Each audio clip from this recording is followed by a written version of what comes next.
Recording.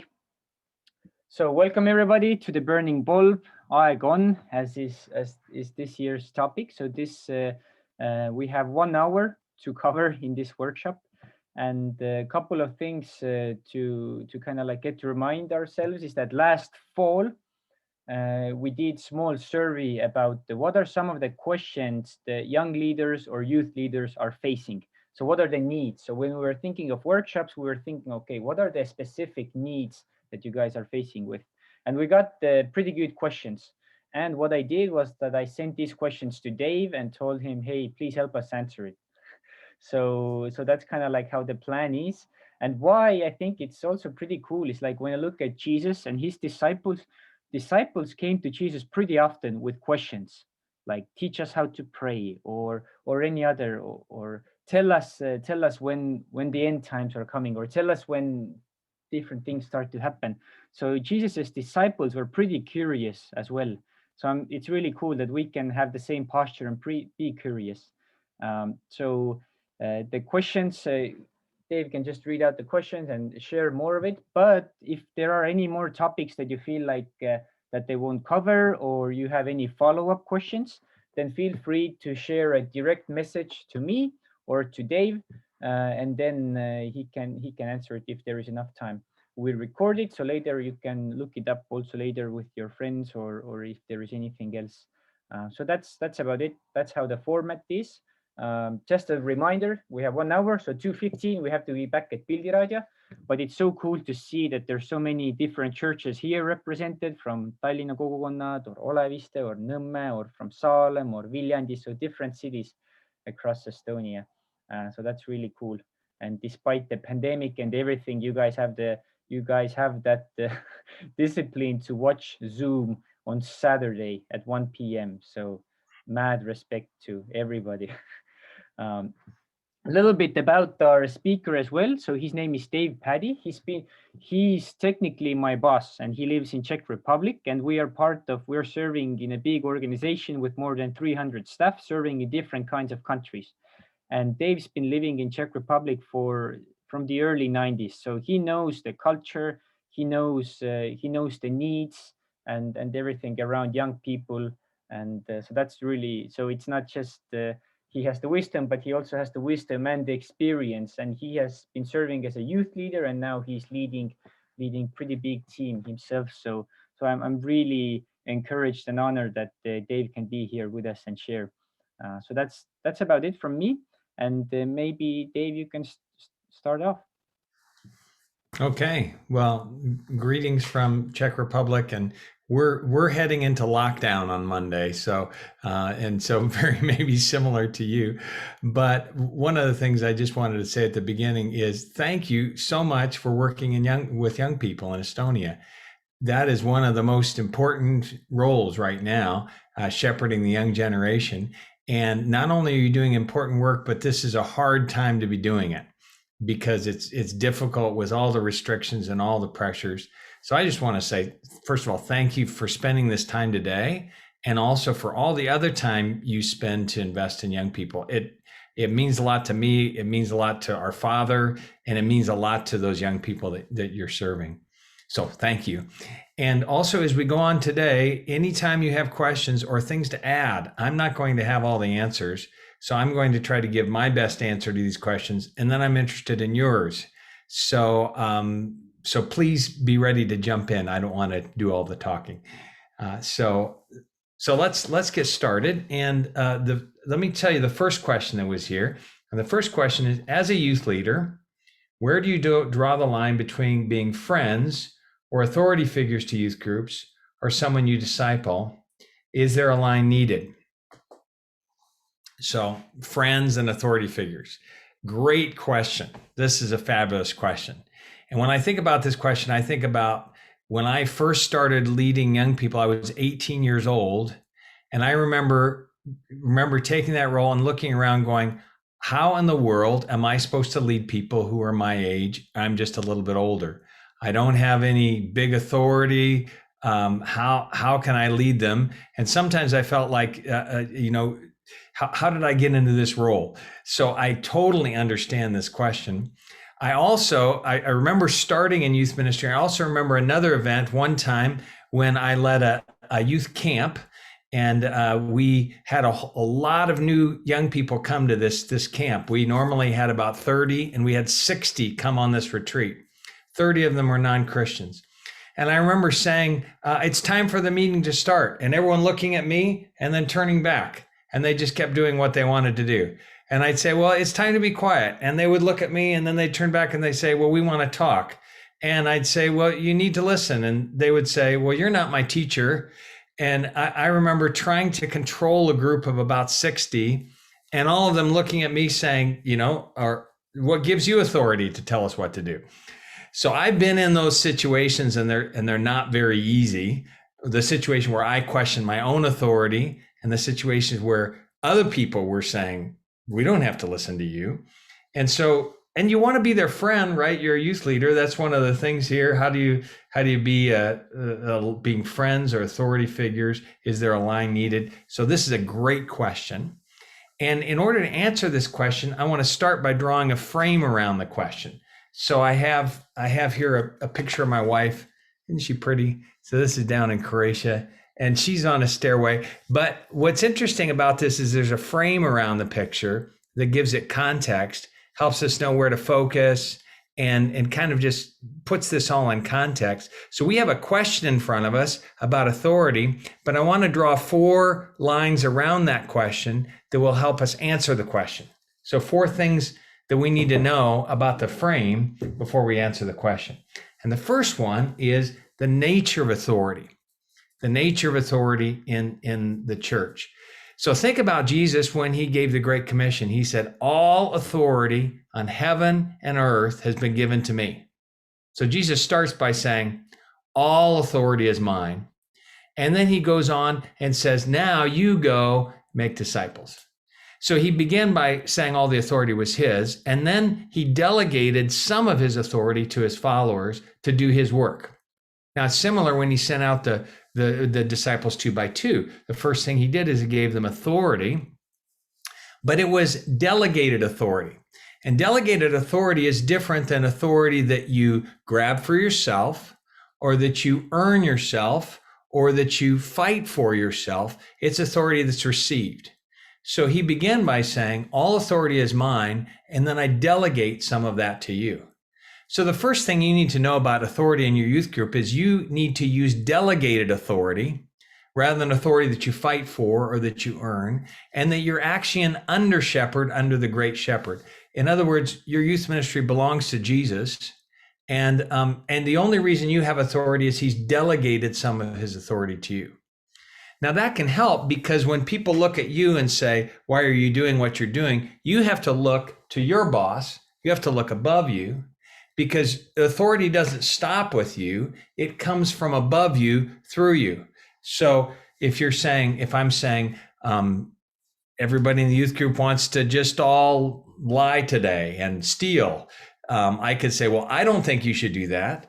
Or else I can turn up and say, I actually am under authority. I've been given authority over this youth group by the one who has all authority. And I'm looking to him and following his instructions and working in delegated authority. What's interesting about delegated authority is, think about this. A father could leave for a day and delegate authority to the youngest child, the youngest son or daughter. And they may be the youngest. They may be not the richest or whatever, but if they've been given that authority, they have it, because the authority actually is coming from up above. And so this was important when I started at 18, was to realize that actually I'm caring for God's flock, Jesus's flock, under his authority. And the reason I have that role is because he's entrusted it to me. So I work with delegated authority. So that's the first thing I want you to think of. You're working with delegated authority. That's the nature of your authority. But the second is, what's the purpose of authority? Jesus, when he was talking to his disciples and trying to get in their minds authority, he said this in Matthew 20. And by the way, the other verse I told you was in Matthew 28, when he says, all authority in heaven and earth have been given to me. But in Matthew 20, he says, you know that the rulers of the Gentiles lord it over them, and their high officials exercise authority over them. That's Matthew 20:25. He says, but in you, this must not be so. The one who wants to be the greatest should be the servant and the slave of all. And basically, he said, you use authority to serve, not to dominate, not to win, not to be the best, but authority has been given to serve. So you're an authority as a youth leader because it's delegated authority, but you also want to use your authority to serve. And authority can be a great service. Have you ever been in a group of people and everyone's lost and no one knows what to do? And then someone steps in and says, let me pull out a map. Hey, here's where we are. Here's where we need to go. And pretty soon they start exercising authority and everyone goes, oh, thank you so much. So authority actually creates safe environments where people grow. And when no one's exercising authority, things just kind of fall apart. So when there's not good leadership, leadership is actually a great gift to your young people. Leadership is a great gift to a small group. It's a great gift to a youth group. So you aren't stealing something from them when you exercise authority under God's authority. You're actually giving them something. You're actually serving in that authority, using that authority to help them grow and create a context for them. Everyone wants to be in a group that's well led. And it's like in sports. So Cool Darn knows this. Guys can just go out and play with no rules and no coaching. But if you've got a good coach and you've got a good referee, you actually have a much, much better game. Everyone enjoys it better. And so when you exercise authority, you're actually serving people. So the first thing is, what's the nature of authority? It's delegated. What's the purpose of authority? Purpose of authority has been given to serve.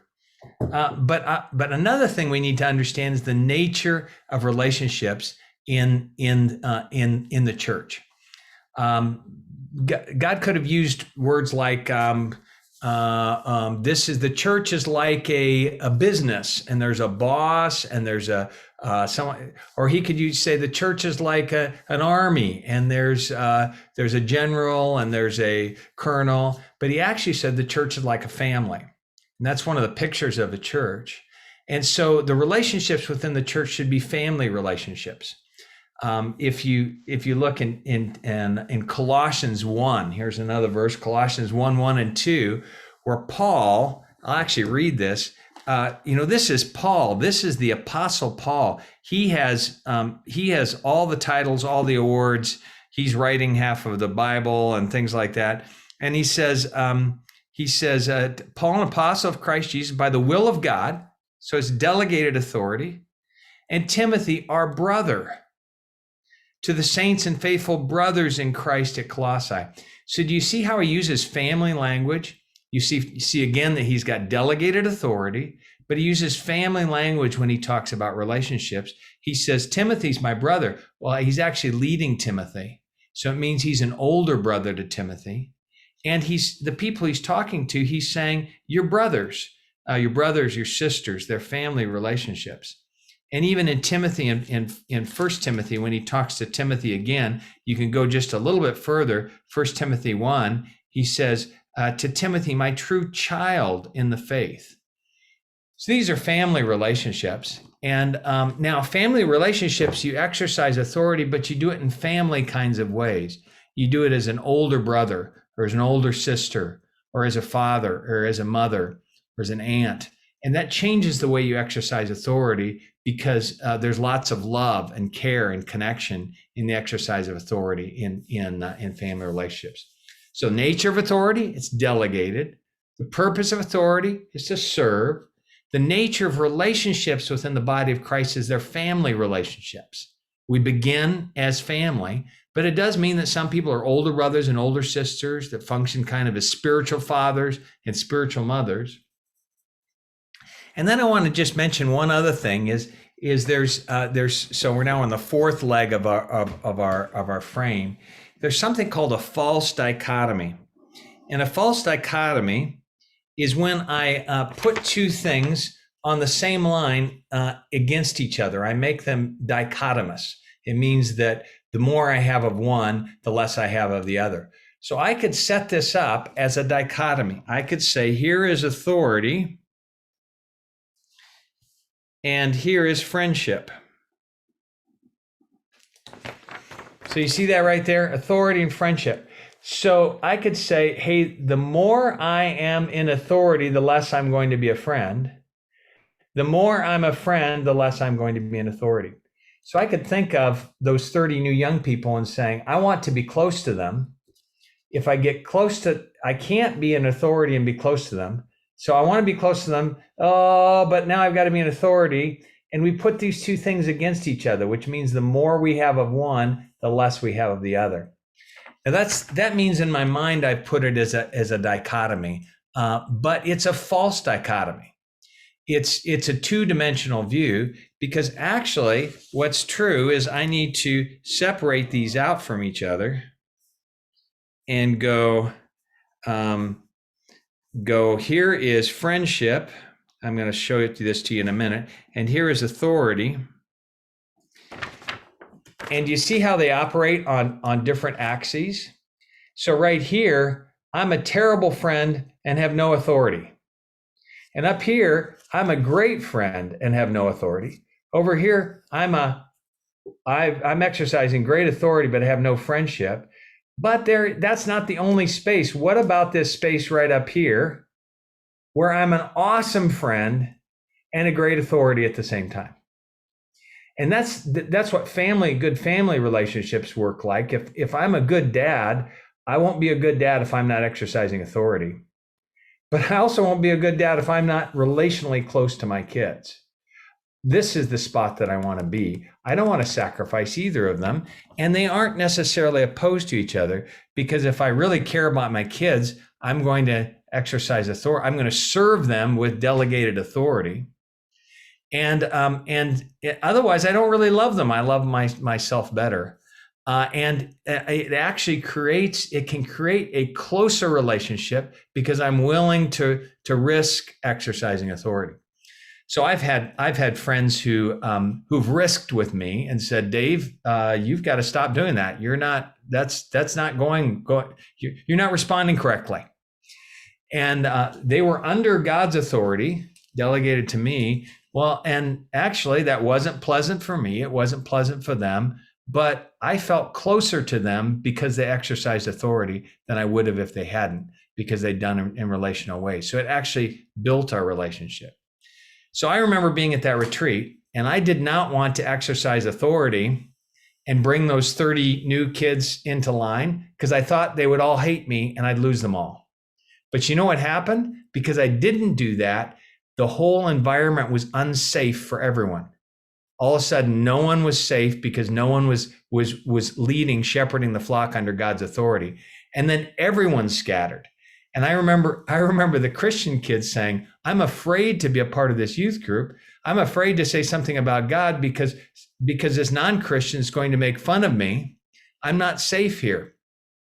And so in my desire to not lose the 30 new ones, I actually lost 60 people. I lost everyone, because it just turned into chaos, because no one was shepherding the flock.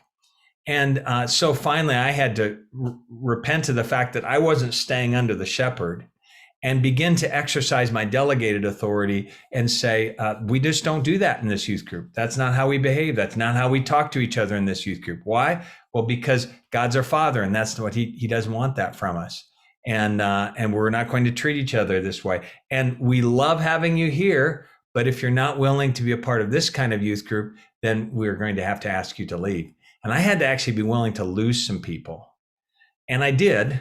When I finally did, I gained everyone else because someone was exercising authority and there was safety again. So that's one of the things I would say is just authority can be a great way to serve people. And if we're afraid of exercising authority, we actually will have an environment that's not safe and that's not pleasing to God. So here's my 4 things again. You got to understand the nature of authority. It's delegated. The purpose of authority is to serve. The nature of relationships is our family relationships. And we have to realize, I'm not going to accept the false dichotomy. It's actually, I can put 2 of these together. I want to be a great friend and like an older brother, an older sister, a spiritual father, a spiritual mother, be someone who's leading them forward. So those are my thoughts on that question. What observations do you have? What would you say to that? What would you add to that? I'm interested in your thoughts now.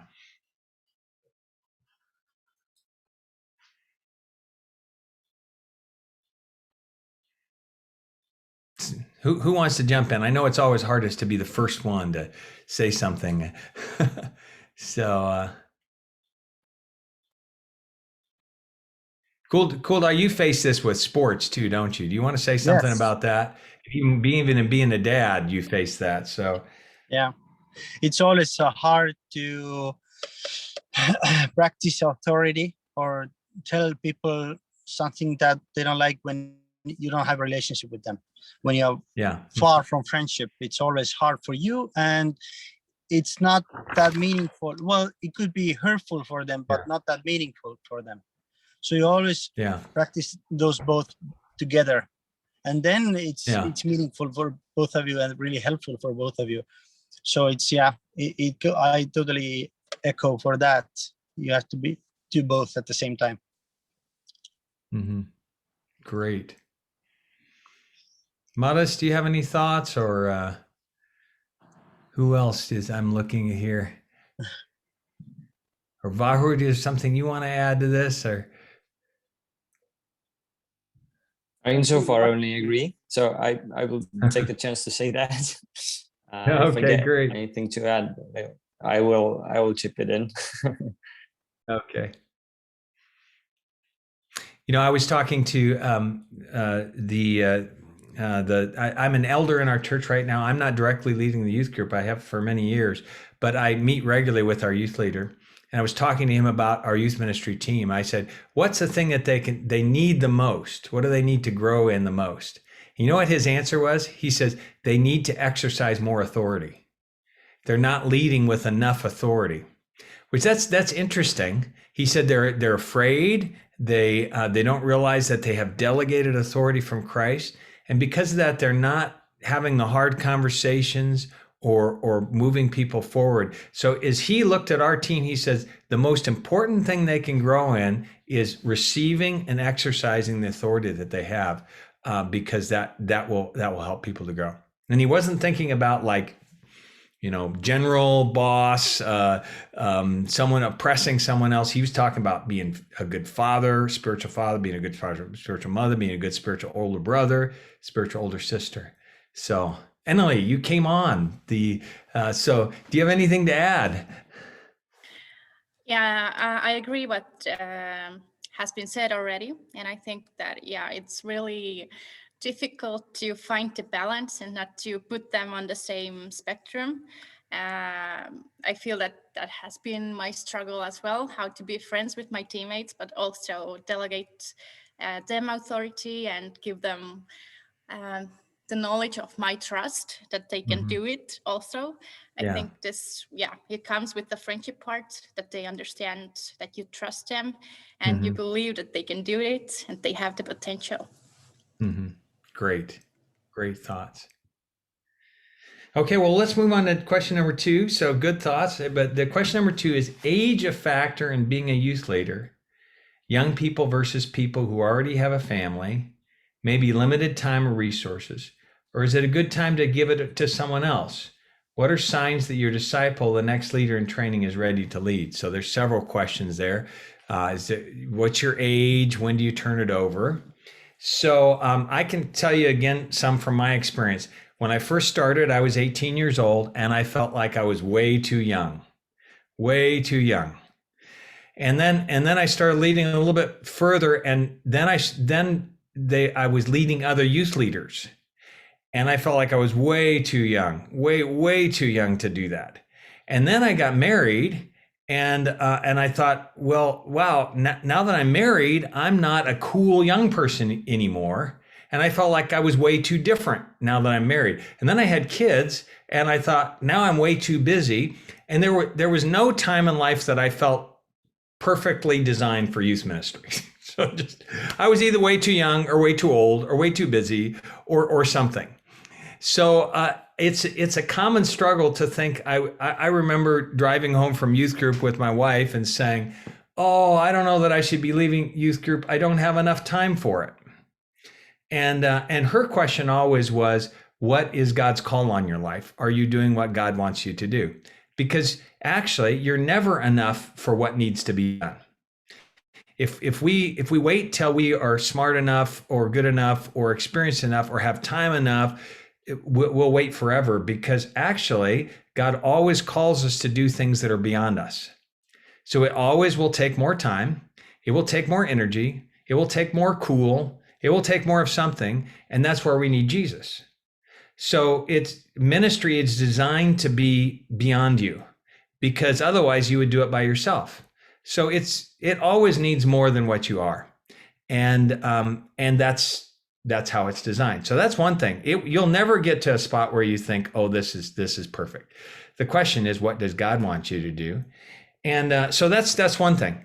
I think the call of God on your life is more important than your particular age, because when you know God has called you to do something, you do it in His power and obedience to Him, and it can work at many ages. So when I was 13 or 14 years old, I had a youth leader who was 20. When I was 16 years old, I had a youth leader who was 60. Actually, it was a couple. They were kind of grandparents. They were both gray hair. See, I'm starting to get some of that gray hair. And they didn't know our music, and they weren't cool. But you know what they did? They loved young people. And I would say that that's more important than anything else. You have to love young people and love being with young people. And you can do that at any age. We felt so loved by them. And what they did was, because they were older, they delegated a lot of the actual work to us. And it was a great youth group because they were shepherding us. And so that's the other thing I would say is, whenever you lead, you have to lead out of who you really are at that time of life. You can't be someone different than who you are. So if you're young, you have to lead like a young person. If you're married, you have to lead like a married person. If you have kids, you have to lead like kids, like someone with kids. The worst thing is when you try to be something different than what you are, because then you won't lead well.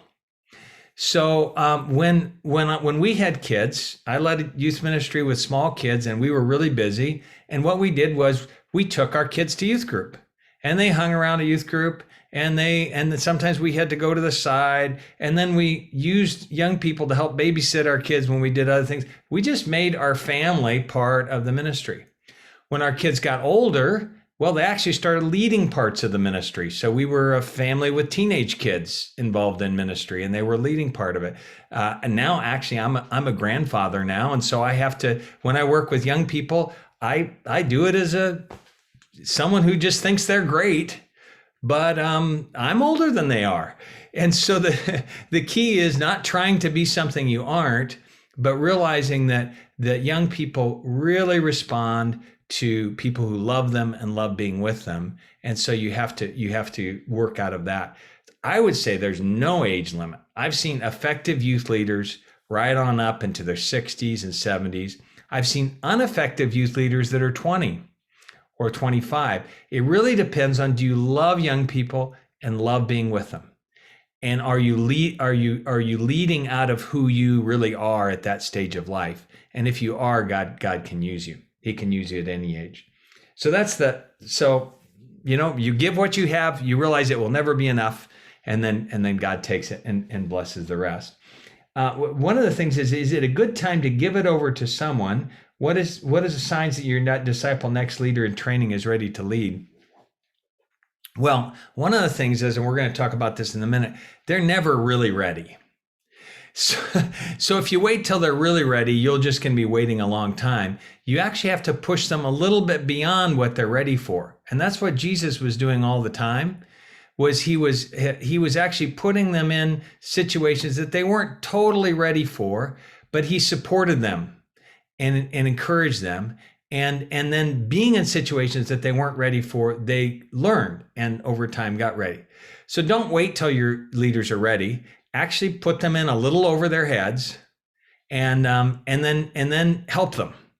answer their questions. I was reading about a Czech Milos Forman, who he was a Czech film director. He did Amadeus. I don't know if you ever saw Amadeus, but he said in order to get the best out of actors, their skin has to be on the screen. In other words, you have to get authentic work out of them. And so he says, in coaching actors, I throw them in the water and then coach them back to shore. So I throw them in the water and then coach them back to shore. He says, if you do much coaching on the bank of the river, then what they're doing, then you don't get them. You get them repeating what you told them. He says they have to be in the water. And the same thing about new leaders. You kind of have to throw them in the water and then help them find their way back out.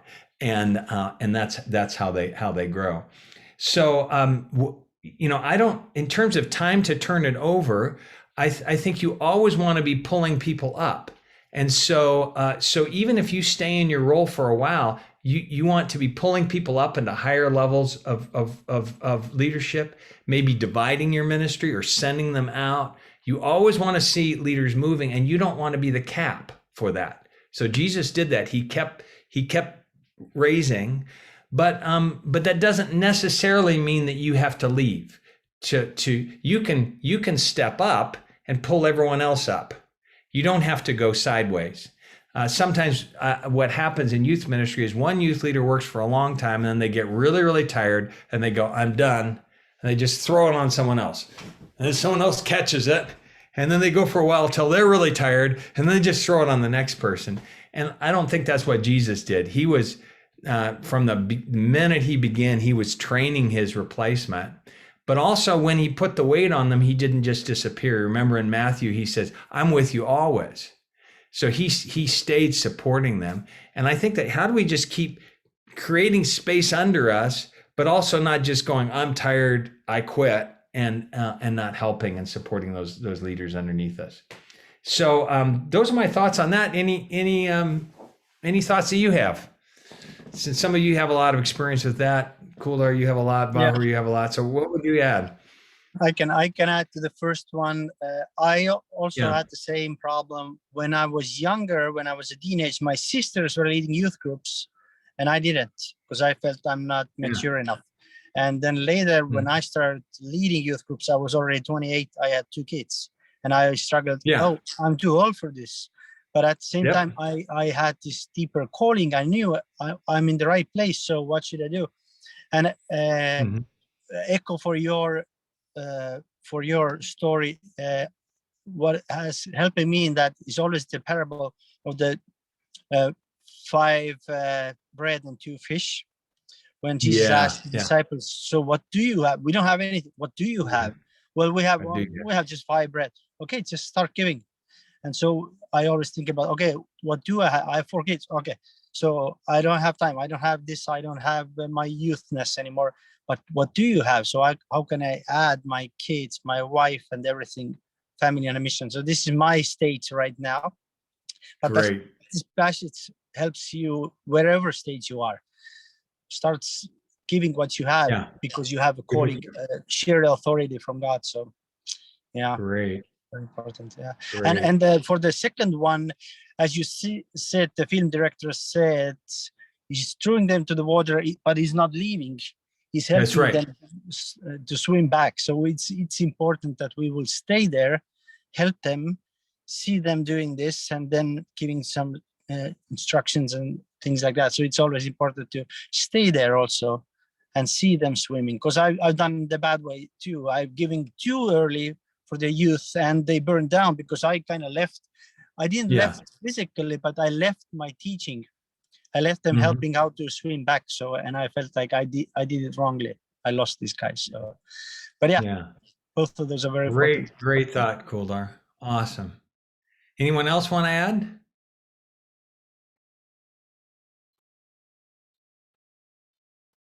I have a question about adding different generations into your youth team, because it's not just about the youth who you're including to serving, but yeah, I think that it's very important to have someone older and someone who can be the one guiding people back to shore. Like, how would you do it? Yeah, well, I agree with you. I think in a youth ministry team, it's really great if you have different ages. You know, like you can get someone who's, I don't know, who's an early grandparent even, but they have to know what their role is. Sometimes they'll say, "No, I won't do that," because they don't know what you're asking them. And so what you have to do is you say, "We want you to be here and love on people.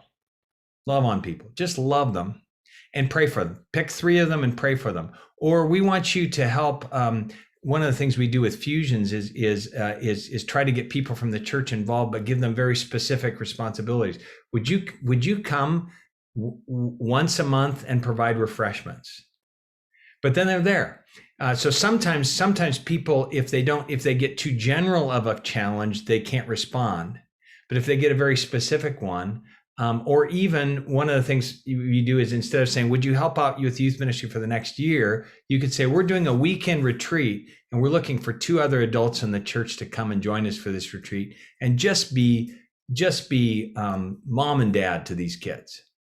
And so, well, okay, I could say yes to that. I might not be able to say yes to this, but give them smaller challenges, and they can be a huge help.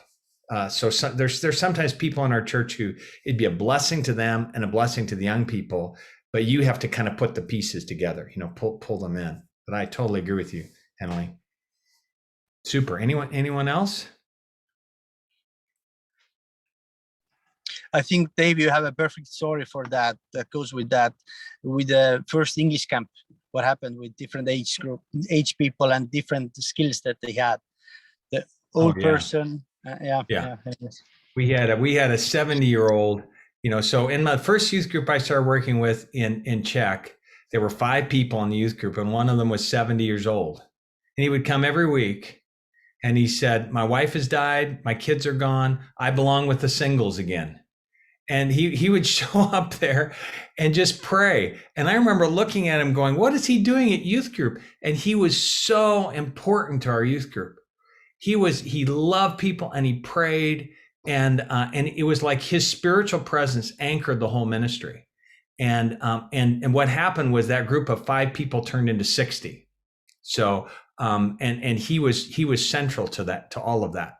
He was a prayer warrior. So just exactly what Kuldar you're saying is makes me teary just to think of him. His name was Brother Bygott, and he used to be a high school teacher, and then got sent to the uranium mines because he wouldn't renounce his faith. Just a saint. Oh my. So yeah. Awesome. Okay, I'm looking at time. Anything else you wanna? Maybe I'll get on to. Let me get on to the next question. So great questions. What are restrictions of women discipling men and the other way around? Okay, great question. Really good question.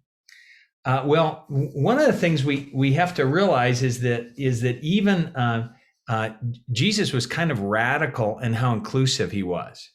So in Matthew, in Luke 8, if you want to write this down. Yeah, why don't we look at Luke 8? This is great.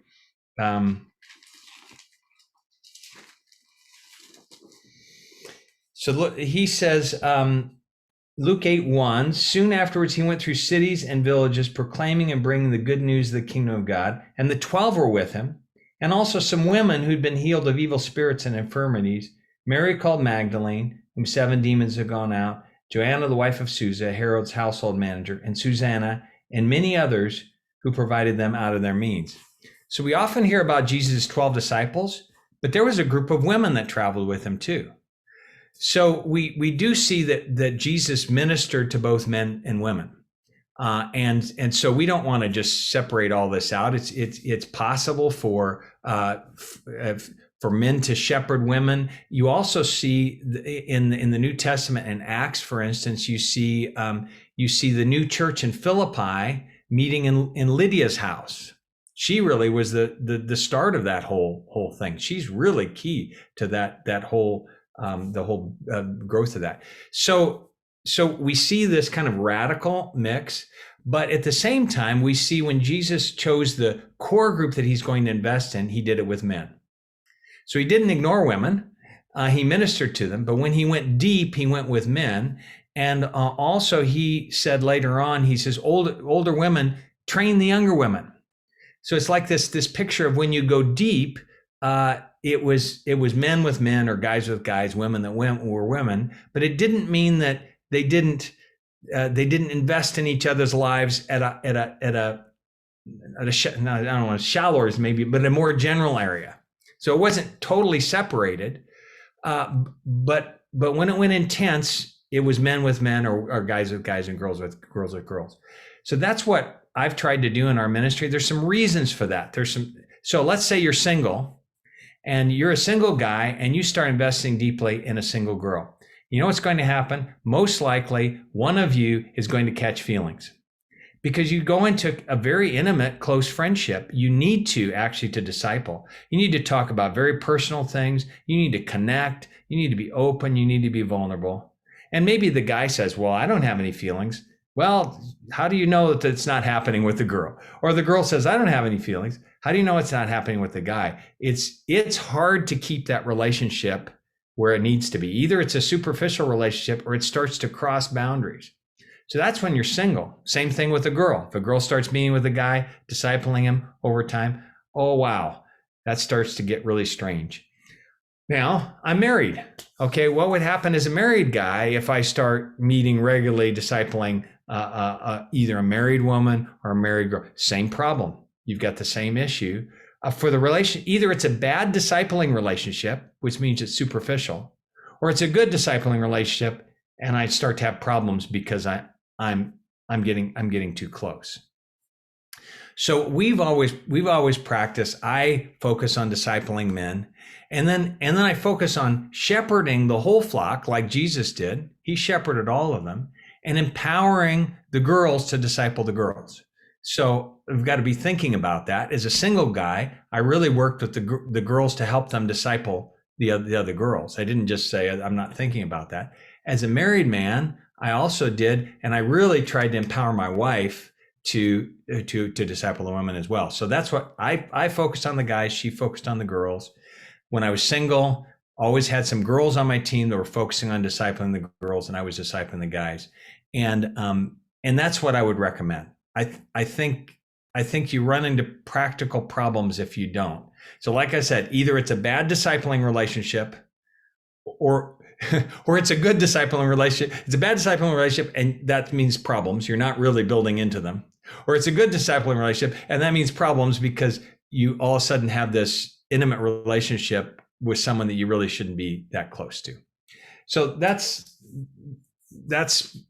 my sense on that. Do you have any thoughts from you?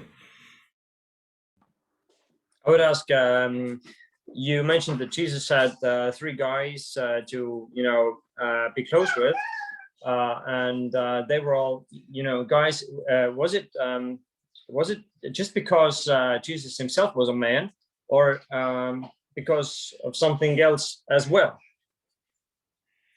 What do you mean by that? Well, I've been coached that if you get guys around, then girls will come.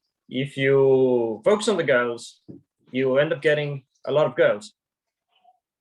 Yeah, I do think that there is a leadership energy that comes from the guys that is needed, and I agree with you that I think investing in your guy leaders pulls everything along.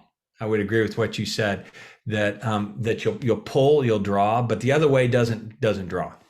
So we have to give. I think guys were created to carry a heavier leadership load, but they're also quicker to not take responsibility. So in other words, if you don't invest in your guys are going to go, oh, this is great, this is wonderful. The silence of Adam. He was supposed to be doing something in the garden, and he was like, I don't know. So if you don't grab the guys and say, guys, you need to be leading, the guys will just sit there and go, ooh, this is great, or I don't want to be there, I'm just going to go play soccer. So I think there's a strategic issue too, that if you invest deeply in the guys, they'll pull everything along. And if you don't, it's hard to pull from somewhere else. So good point. I have a question. Like, what would you say when you have like two leaders in the team, one guy, one girl? They're not in a relationship or anything, but like, would it work, or you see the same like threats in that, as you mentioned before? I think it can work, but I think in that case, it would always be better if there was 3 instead of 2. Because it can become we're designed to be in a male-female partnership relationship. We're just designed for that. And so there are things about the way we're designed that it can start to function kind of strange like that. If you get a third person in, it breaks that equation and makes it easier. So I think it could work with a guy and a girl. I would probably want to add a third person just because I think it would work better. And if there's just another guy or another girl, so that it becomes a trio rather than a duo, because of we're designed for a male-female partnership in marriage, and there's just going to be natural things that, again, there's just going to be natural things moving in that direction. I'd try to get 3. All right. I know that we have 15 more minutes, and Dave has a couple more questions prepped. So if you have any other questions at all about ministry related or anything else, then right now is the time to ask. And if there isn't any, then Dave can just continue answering those questions that were sent out in fall already. Okay. But if there is anything else that kind of like popped out, this could be a different topic related as well, then now's the chance to ask if there is any. But if not, then Dave can just continue. So we can give you like a couple of seconds to think. Okay. Well, the fourth one is, when do I know I'm ready to lead a small group? And I would go back to what I said before, you're never ready. So, but how do you get more ready? And what we see is we see there's kind of a leadership handoff that we see in Jesus and in others. And one of them is, I watch you, we do it together. You watch me, I do it alone. And often it goes directly to I do it alone. So I watch you, you do it, we do it together. You watch me, I do it alone. Now you might say, well, no leader is doing that with me, but you can also do that as a follower. You can find a really good small group leader, and watch them. And then you can say, could I do some of it with you? Could I like lead part of the meeting with you? And then would you let me lead a meeting and you watch? And if you can go through that handoff, it's going to be much easier to then do it alone rather than just do it alone. So the leadership handoff is good when you're handing off, but the leadership handoff is also really good when you're taking. And your leader doesn't even need to know that for you to do it. So when I've wanted to learn new skills, I find someone who's the best at it. I say, can I watch you? And then say, can I do part of it with you?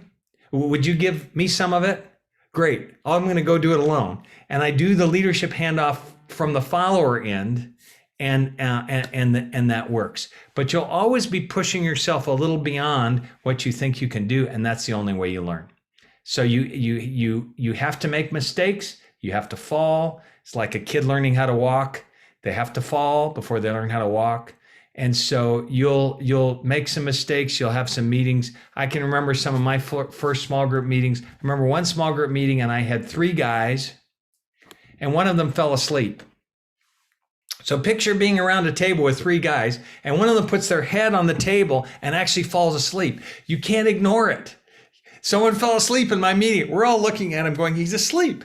Now he was a wrestler and he'd had a really hard day at practice that day. But I'm going, what do I do? I feel like such a failure. And so you're going to have times that just totally don't work. And then you back up and you go, what do I learn from that? But remember that leadership handoff. So let me go on to the 5th one, and then we could maybe leave some time at the end. How do I do ministry with restrictions? Which is really a question right now. One of the things I'd encourage you to do is study how Paul ministered when he was in prison. Because think of the restrictions that he had. He was very limited. He didn't know when it was going to end. It was out of his control. But he didn't just say, I'm waiting to do something until I get out of prison. He kept going.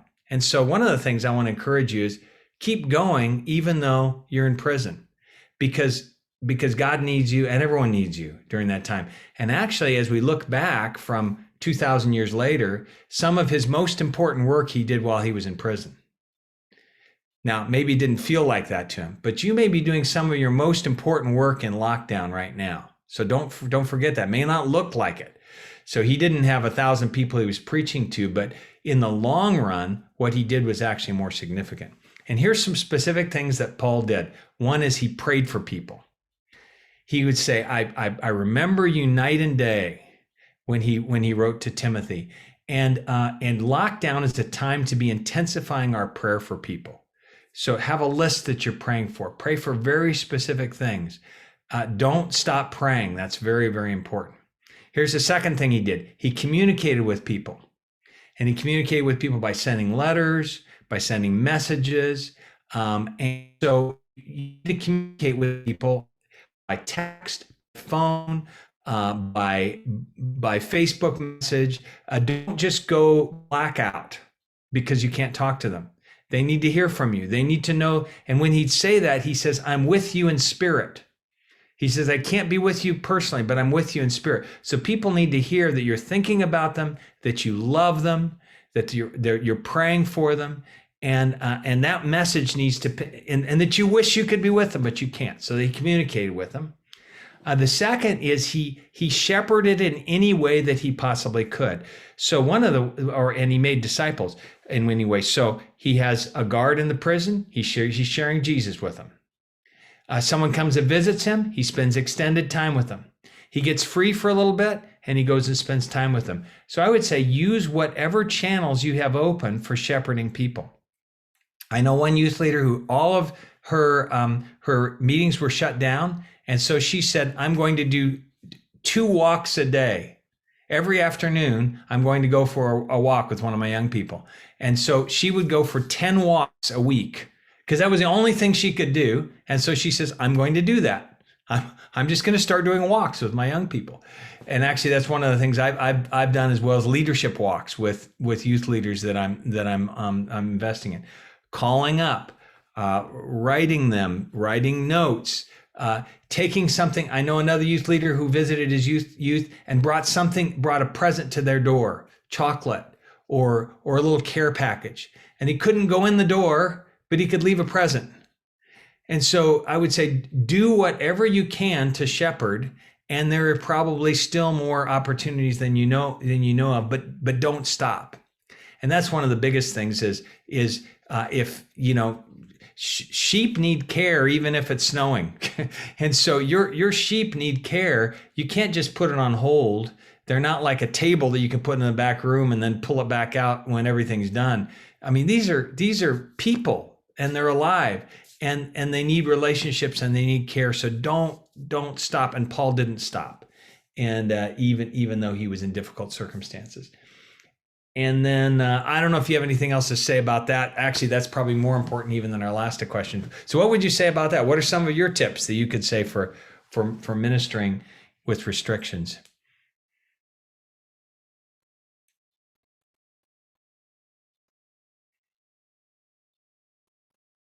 What do you add?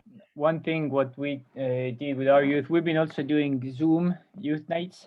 Because it was pretty cold to do anything else outside. And even though it's not a big hit, but again, it's better than nothing. Yeah. And one game we started to play, when we have youth nights on Zoom, we still get to, have a devotional worship, any of that. So that's pretty cool. But one thing, we've just been playing one game called Among Us. So it's a little bit like that old school mafia game. But it's a great way that the youth will all meet up. Everybody have their own device, and then you have your imposters, and you get to murder each other, basically. And oftentimes we have a Zoom playing in the background, so you talk with each other. So it's not just texting, but you can hear the voices. And whenever I played it with my wife, she always loses it. She always does. She always gets so emotional, like why everybody wants to vote her out and nobody likes her. And they're all killing her. It's fun. It just brings out life, even though it's nothing. And the other cool thing also is that we see new leaders coming up through it. We had one of our experienced youth leader and one youth, and they were supposed to lead worship together. One sings, the other plays guitar. But since the internet was so lagging and terrible, then the young 13-year-old guy decided to take over the worship and started to sing by himself. First time ever leading worship, 13-year-old. And that was amazing. That was Kuldar's son. So that was great. So even though it was a technical difficulty and it was awkward in the beginning, but this kind of gave birth to like a new platform to grow as a leader. So that's one. That's awesome. Couple of things. Well, one of the things that Paul said, he says, "I'm in chains, but God's word is not in chains." And I think God is still sovereign. He's still doing his work. And so like this, actually something's blocked, but something else is open. God keeps working, pulls someone forward. So we need to keep asking, what is God doing? Because he's not in chains. He's not limited right now. How do we spot what he's doing and get on board with it? I have a comment about the last one, the previous one about the new leaders when they are ready or when not. I remember when it was, I think 5-6 years ago, when Fred called me in the middle of summer and asked me, "Hey, I have those guys here. I want to do soccer ministry with them. Tell me what I have to do." And I was in the camp. I said, "I'm sorry, Fred, I would love to help you, but I'm busy." And I forgot him. So I finished my summer. The fall came, and I keep hearing like there's something going on in other city, and Fred is leading it. And then I remembered, oh, he reached out to me. So one of the important things is also that we as a leaders, we would scan, like the old scanning machine. We would always scan and see the new leaders coming up, and when they have some hunger already or something they want to do, that we shouldn't forget them. We really should see them. So I actually contacted him later and said, "Hey, I'm sorry, like I want to come by and see what are you doing." And now Fred is serving along us full-time ministry, and he's helping with me with another soccer team right now, and he's ready to lead it by himself. So it's always good to really see the young people also as a leader. Great, cooler, awesome illustration. That's great. All right. Okay, well, it looks like we got 5 minutes, and so 5 minutes left. We'll be back to 15. So any last questions to Dave?